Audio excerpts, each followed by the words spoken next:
Halo semuanya, perkenalkan nama saya Davina Inetiliza Purnomo dengan NIM 025B00331007.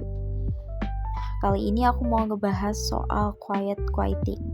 Belakangan ini kalian tuh sadar gak sih kalau media sosial tuh sering banget seliweran sama istilah quiet quitting itu, atau bisa dibilang kayak kerja sesuai sama gajinya aja. Nah, banyak orang, terutama dari generasi milenial sama Gen Z itu tuh banyak yang milih untuk datang ke kantor tepat waktu, pulang tenggo, sama menolak keras yang namanya lembur, tapi nggak ada bonus tambahan. Nah, sedangkan buat para generasi boomers itu atau atasan mereka itu tuh sering banget ngelabelin mereka dengan generasi pemalas atau generasi yang kurang loyal sama perusahaan. Tapi sebenarnya emang benar ya kayak gitu tuh. Nah, di sini aku sebagai mahasiswa psikologi mau ngebedah fenomena ini menggunakan kacamata psikologi, industri, dan organisasi.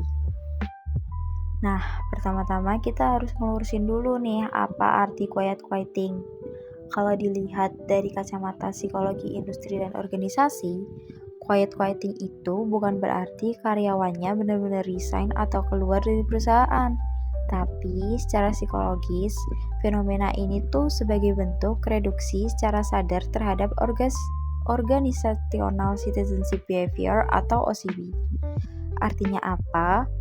Karyawan tuh tetap kok ngejalanin kewajiban dasar mereka atau in-role behavior sesuai kontrak kerjanya, tapi mereka itu secara sadar dan sengaja menarik diri secara emosional dan menolak melakukan perilaku ekstra atau extra role behavior di luar job desk mereka. Jadinya tuh mereka tuh nggak mau ngerjain pekerjaan lain yang di luar job desk mereka kalau mereka itu nggak dapat bonus atau hasil yang setimpal sama apa yang mau mereka kerjain.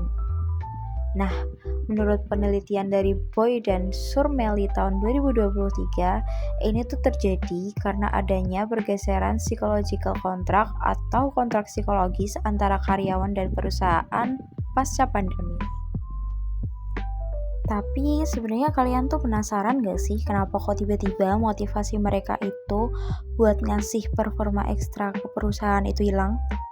Berdasarkan materi psikologi industri organisasi soal motivasi kerja, kita tuh sebenarnya bisa tahu buat ngeanalisis lewat dua teori kognitif yang ada. Yang pertama, dari teori keadilan atau equity theory dari J. Tensti Adam.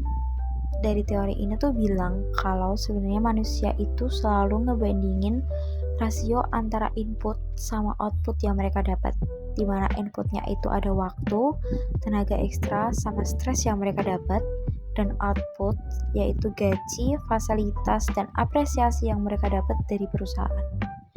Nah, masalahnya sekarang itu banyak banget karyawan yang ngerasain under reward inequality atau ketidakadilan di mana kerja lembur mati-matian tapi tuh gajinya tuh kayak sama aja dan gak ada apresiasi sama sekali dari perusahaan. Nah, karena karyawan tuh gak bisa sembarangan langsung resign di tengah ekonomi mereka yang sulit, coping mechanism yang paling logis untuk mereka lakuin yaitu nurunin input, di mana mereka itu berhenti buat ngasih effort lebih ke perusahaan supaya antara input dan output yang mereka dapat itu seimbang. Jadi, mereka itu berhenti untuk kerja di luar job desk mereka karena mereka nggak dapat apapun tuh dari job desk tambahan yang mereka ambil. Nah, yang kedua itu ada teori harapan atau ekspektansi teori dari Viktor Fromm yang dimana ada 3 poin nih di sini. Yang pertama itu ada valence atau tingkat keinginan terhadap hasil. Yang kedua ada instrumentality, kepastian akan menerima hasil. Dan yang ketiga ada ekspektansi atau persepsi antara upaya dan kinerja. Nah, dari teori ini itu ada komponen yang namanya instrumentality, yang dimana artinya karyawan itu tuh butuh kepastian instrumental. Kayak misal, kalau aku kerja lembur nih, apa hasilnya itu aku bakal bisa dipromosiin ke depannya, atau aku bisa dapat bonus lebih nih daripada gaji pokok yang aku dapat. Tapi, fakta di lapangan menyebutkan kalau sistem perusahaan itu seringkali gagal memberikan kepastian ini, di mana yang ngebuat karyawan tuh sadar kalau kerja ekstra di luar job desk mereka itu ternyata nggak ada hasilnya, nggak ada korelasi antara kenaikan gaji, yang malah mereka itu cuma dapat tambahan kerjaan baru.